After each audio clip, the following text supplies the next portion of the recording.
قرآن پاک نے کہا یہودیوں پہ اللہ نے ذلت مسلط کر دی ہے، یہ ذلیل ہے، ان کا کوئی دیش نہیں، یہ جہاں انہوں نے قبضہ کیا ہوا نا فلسطین میں، یہ قبضے کی جگہ ہے اور ایک مٹھی بھر ملک ہے، شاید 60-70 لاکھ آبادی ہو اسرائیل کی۔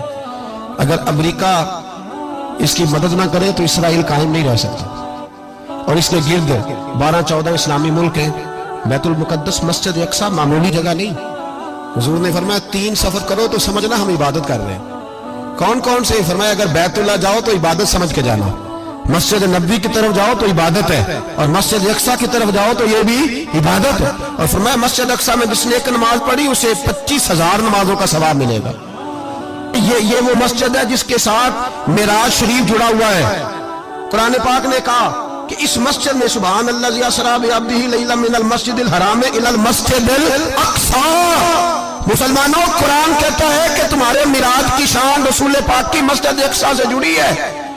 جس محبوب کو رب معراج کرائے تو مسجد اقصیٰ میں لا کے کرائے۔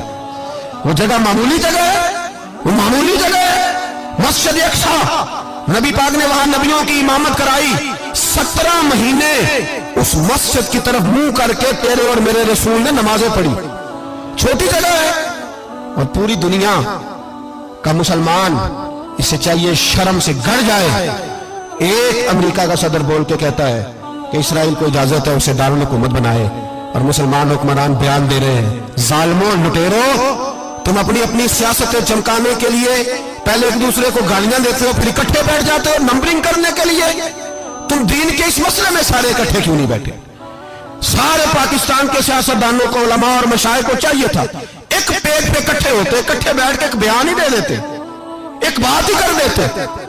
پھر میرا سلوٹ ہے ترکی کے صدر کو، پھر میرا سلوٹ ہے ترکی کے صدر کو۔ عجیب بات ہے نا کہ اس کے پاس ایٹمی طاقت آپ سے کمزور ہے، آپ کی تگڑی ہے۔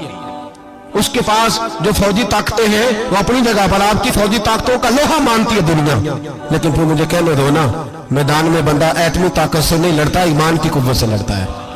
وہ بول اٹھا ہے نا، کیا کر لیا اس نے اپنی پارلیمنٹ سے خطاب کیا ہے۔ اس نے بہت عرصہ پہلے کہا تھا مسجد اقصیٰ میری خواب میں آئی تھی، اور رو کے کہتی تھی آئے مجھے کوئی صلاح الدین ایوبی کا ماننے والا، کوئی آئے مجھے بچائے۔ کہتے ہیں میری خواب میں آئی تھی اور روتی تھی، کہتی تھی کوئی آئے۔ اور ایک شاعر نے کہا ہے مسجد اقصیٰ نبی پاک کو بھی بلاتی ہے، کہتی ہے ایک بار پھر طیبہ فلسطین میں آ، راستہ دیکھتی ہے پھر مسجد اقصیٰ تیرا، ایک بار پھر سے طیبہ سے فلسطین میں آ، راستہ دیکھتی ہے پھر مسجد اقصیٰ تیرا۔ کوئی بولا ہی نہیں اتنا مقدس مقام، چھوٹے چھوٹے بیانوں، کہیں اکٹھے ہو جاؤ، پیش کوئی کر رہا ہوں بڑی جلدی۔ اس امریکہ کو لوگ ٹوٹتا ہوا دیکھیں گے، اسے بکھرتا ہوا دیکھیں گے، اسے لرزتا ہوا دیکھیں گے، اس لیے کہ مقابلے رب رسول سے اتنے آسان نہیں۔